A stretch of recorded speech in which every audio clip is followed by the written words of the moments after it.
साथियों, मैं एडवोकेट इंतखाब आज़ाद आज आपसे बात करूंगा पश्चिम बंगाल में विधानसभा चुनाव को लेकर। यहां पर भारतीय जनता पार्टी बड़े पैमाने पर उठक पटक कर रही है और वहीं पर टीएमसी अध्यक्ष और मुख्यमंत्री ममता बनर्जी और भाजपा के बीच बड़े पैमाने पर शीत युद्ध चल रहा है। मेरा अपने व्यक्तिगत मानना है कि भले ही इन दोनों राजनीतिक दलों के बीच सत्ता हथियाने और सत्ता पर कायम रहने के लिए युद्ध चल रहा हो, लेकिन ये दोनों ही दल हमारे लिए एक ही विचारधारा, एक ही आइडियोलॉजी रखते हैं। दोनों शासक वर्ग से हैं, शासक जाति से हैं और मेरा ऐसा मानना है जिस तरह के हालात देश के अंदर बन रहे हैं और जैसे गृह मंत्री अमित शाह जी ऐलान कर रहे हैं कि पश्चिम बंगाल में ममता का जाना तय है और भारतीय जनता पार्टी की सरकार बनेगी, यह मैं भी मानता हूं कि जिस तरह का राजनीतिक माहौल देश के अंदर है, जिस पैटर्न पर आज भारत की राजनीति चल रही है, उस पर अब सेकुलरिज्म और सोशलिज्म का नाम लेकर दूसरे राजनीतिक दल भारत में ज्यादा दिनों तक राजनीति नहीं कर पाएंगे। ऐसा ही स्थिति पश्चिम बंगाल में ममता बनर्जी की भी है। वो भले ही समाजवाद और धर्मनिरपेक्षता की बात करते हो, लेकिन अब ये नारा,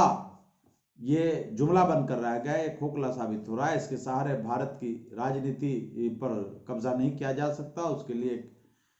वही बाबा साहब डॉक्टर भीमराव अम्बेडकर द्वारा जो संविधान में व्यवस्था दी गई है कि समानता, स्वतंत्रता, न्याय और बंधुता, उस पर ईमानदारी के साथ चलकर बहुजन संगठित होकर ही भारत पर राजनीति कर सकते हैं। अन्यथा भाजपा संघ का हिंदुत्व का रथ बड़े पैमाने पर चल रहा है और उसका परिणाम आपके सामने पिछले 65-70 दिनों से किसान सिंधु बॉर्डर पर और दूसरी जगहों पर धरने पर पड़े हुए हैं। बहरहाल वो अलग मुद्दा है। मैं आपसे बात करूंगा भारतीय जनता पार्टी के दोहरे चरित्र के बारे में। उसी दोहरा चरित्र जैसे कभी मोहनदास करमचंद गांधी जी ने सन 1939 में कहा था। बात सन 1939 की है। कांग्रेस कार्य समिति का चुनाव होना था और उसमें राष्ट्रीय अध्यक्ष का चुना जाना था। दो प्रत्याशी 1939 में चुनाव मैदान में थे। एक नेताजी सुभाष चंद्र बोस और दूसरे गांधी जी के चहेते और गांधी जी का समर्थन, आशीर्वाद प्राप्त किए पट्टाभी सीतारमैया। ये दो प्रत्याशी चुनाव मैदान में थे, लेकिन जब चुनाव हुआ तो गांधी जी समर्थक पट्टाभी सीतारमैया चुनाव हार गए और नेताजी सुभाष चंद्र बोस उस वक्त भारी बहुमत से चुनाव जीत गए और कांग्रेस के अध्यक्ष बन गए। तब गांधी जी ने कहा था कि यह पट्टाभी सीतारमैया की हार मेरी व्यक्तिगत हार है। गांधी के मुंह से निकले शब्द कांग्रेस कार्य समिति में मुंतखब या निर्वाचित सदस्यों को इतने मतलब जो है प्रभावित किया कि उन्होंने कांग्रेस कार्य समिति से इस्तीफा दे दिया और साफ मना कर दिया कि हम नेताजी सुभाष चंद्र बोस के साथ काम नहीं कर सकते। तब जब कार्य समिति ने इस्तीफा दे दिया तो नेताजी सुभाष चंद्र बोस भी दुखी हुए और नेताजी सुभाष चंद्र बोस ने भी अपने अध्यक्ष पद से इस्तीफा दे दिया और अलग हो गए। उसके बाद उन्होंने फॉरवर्ड ब्लॉक नाम का एक राजनीतिक दल बनाया। लेकिन 1945 में जब दुनिया को इस बात का पता चला कि नेताजी सुभाष चंद्र बोस एक विमान दुर्घटना में मर चुके हैं, उनकी डेथ हो गई है, तब मोहनदास करमचंद गांधी ने कहा था कि हिंदुस्तान का सबसे ताकतवर इंसान आज इस दुनिया से रुखसत हो गया और वो नहीं रहा। मैं गांधी जी के इस बयान पर कभी कभी विचलित हुआ करता था कि एक तरफ नेताजी सुभाष चंद्र बोस जब कांग्रेस के 1939 में कार्य समिति के अध्यक्ष चुन लिए गए तो गांधी जी ने कहा था कि पट्टाभी सीतारमैया की हार मेरे लिए मेरी व्यक्तिगत हार है और वो इसको पचा नहीं पा रहे थे। लेकिन गांधी द्वारा नेताजी सुभाष चंद्र बोस की मृत्यु पर, उनकी असामयिक मौत पर फिर ये कहना कि हिंदुस्तान का सबसे ताकतवर इंसान नहीं रहा, मुझे बड़ा अटपटा लगता था। लेकिन जब अभी हाल ही में जो राजनीतिक परिदृश्य पश्चिम बंगाल में चल रहा है, उसमें मैंने भारतीय जनता पार्टी और प्रधानमंत्री माननीय मोदी जी को वोट की अपील करते और देखा, और वो वहां पर वोट नेताजी सुभाष चंद्र बोस के नाम पर मांग रहे हैं, जबकि सुभाष चंद्र बोस कांग्रेस के अध्यक्ष रहे। फॉरवर्ड ब्लॉक नाम का जो उन्होंने राजनीतिक दल बनाया था, उसके अध्यक्ष रहे। उस वक्त नेताजी सुभाष चंद्र बोस का और आरएसएस का कोई ताल्लुक नहीं था किसी भी तरह का। और पश्चिम बंगाल में आज बजाय जनसंघ के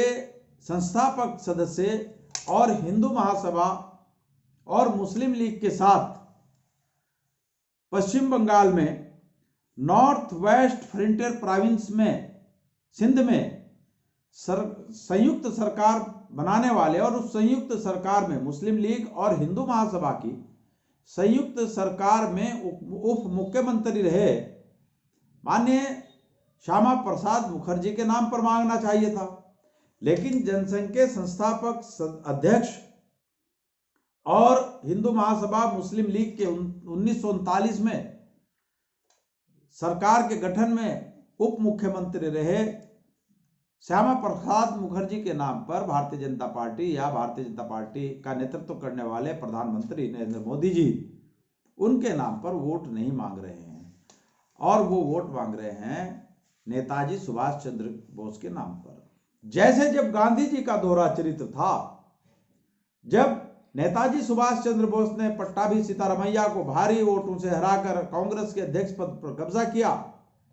और गांधी जी ने कहा था कि यह मेरी व्यक्तिगत हार है, लेकिन उनकी मृत्यु के बाद उन्हीं गांधी जी ने कहा कि आज हिंदुस्तान का सबसे ताकतवर इंसान नहीं रहा। ठीक उसी तरह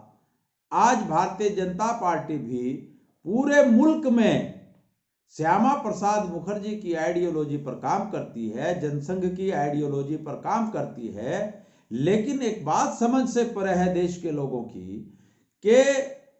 जिस विचारधारा पर, जिस आइडियोलॉजी पर भारतीय जनता पार्टी भारत की सबसे ताकतवर राजनीतिक पार्टी बनी, उन श्यामा प्रसाद मुखर्जी के नाम पर पश्चिम बंगाल में वोट मांगने से भाजपा क्यों डर रही है, और वहां पर वो नेताजी सुभाष चंद्र बोस यानी कांग्रेस के पूर्व अध्यक्ष और फॉरवर्ड ब्लॉक के अध्यक्ष रहे, आजाद हिंद फौज के संस्थापक अध्यक्ष रहे नेताजी सुभाष चंद्र बोस का सहारा क्यों ले रही है। ये बात हर भारत के नागरिक के दिमाग में घूम रही है कि आखिर भारतीय जनता पार्टी का दोहरा चरित्र क्यों है। क्यों वो श्यामा प्रसाद मुखर्जी के नाम पर वोट नहीं मांग रहे, क्यों जनसंघ के संस्थापक अध्यक्ष के नाम पर वोट नहीं मांग रहे, क्यों 1939 और 1943 में मुस्लिम लीग और हिंदू महासभा के गठबंधन करके उनकी सरकार में उप मुख्यमंत्री रहे श्यामा प्रसाद मुखर्जी के नाम पर वोट क्यों नहीं मांग रहे। अगर आपको भी इस बात का पता चले तो आप हमें भी बताएं कि ऐसा आखिर दोहरा चरित्र क्यों है। सुभाष चंद्र बोस के नाम पर वोट मांगा जा रहा है, वो कांग्रेस के अध्यक्ष रहे या आजाद हिंद फौज के अध्यक्ष रहे, फॉरवर्ड ब्लॉक नाम का उन्होंने एक राजनीतिक दल बनाया था, उसके अध्यक्ष रहे। साथियों, कौन पश्चिम बंगाल के चुनाव में जीतेगा और कौन हारेगा, यह तो भविष्य के गर्भ में छुपा है। लेकिन एक बात तय है कि भारतीय जनता पार्टी का दोहरा चरित्र यहाँ पर पूरी तरीके से उजागर हो रहा है। और मैं तो देश की तमाम जनता से, एडवोकेट इंतखाब आज़ाद यही अपील करूँगा कि सेकुलर और समाजवादी और बाबा साहब के संविधान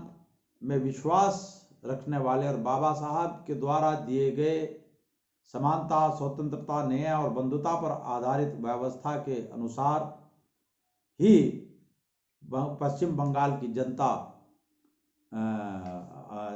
शासक के हाथ में प्रदेश की बागडोर सौंपे और ऐसे लोगों से जो देश को बेचने पर तुले हैं या देश में दंगाजीवी का काम करते हैं या देश को परस्पर दो संप्रदायों के बीच नफरत का माहौल करके